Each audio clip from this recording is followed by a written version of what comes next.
I want to introduce you to a new friend of mine, Lieutenant Megan Hieronymus, right? Right. Yeah. And Megan is here. She is part of the staff here at Salvation Army. Tell me a little bit, tell me what you do. What does your title mean? And then what happens here?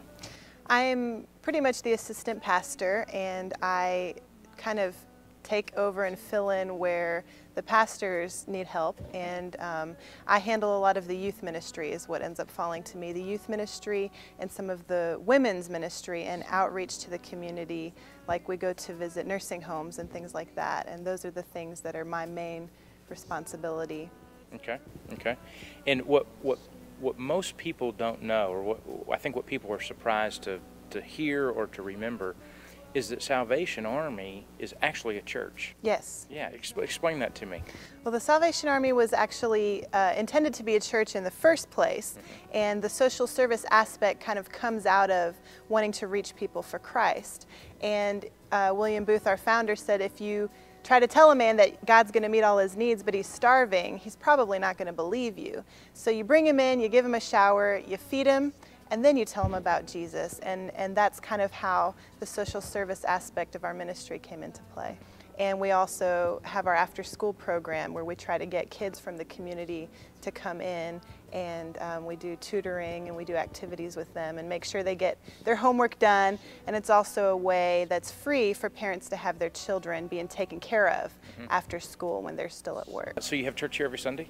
We do, every Sunday and every Wednesday. Every Sunday and every Wednesday. And would it be a church that would be just like what we go to? I mean, familiar? Pretty much. You'd walk in and we'd have a lot of the same kind of things. We'd sing a lot of the same kind of songs, and you know, we preach from the Bible, and that's what I'd expect to find at any church. Yeah, so. that's great. Approximately, if we have about 160 here on a Sunday morning, about 140, 130 of those will be transient. Now we're seeing more and more people staying after, and that's our goal. It's not that they only go here while they live at the shelter, but that they can continue to come here. And we do have a good, probably I'd say 30, 40 people that come on a regular basis who don't belong to our social service programs anymore. How can other churches in a community come alongside the church that is Salvation Army?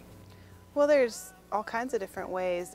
If somebody wanted to volunteer or use their talents that they have here, they absolutely can. If they have a church that they go to on Sunday mornings, then we have plenty of things going on all throughout the week. For example, our School of Music is on Monday nights, and it's a place where we bring children who normally can't afford piano lessons or guitar lessons, and we teach them how to play. And if somebody has that skill where they're a good piano teacher, they can play, and they'd like to come over and help some of these kids learn, we absolutely, you know, would welcome that.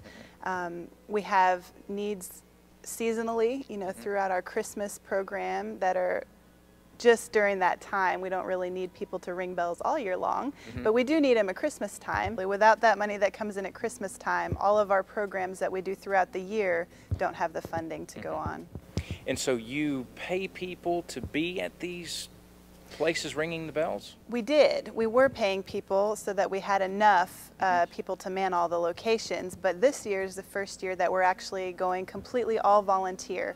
So we're not going to be paying anybody to ring any bells at any location, so we need all the volunteer support that we can get.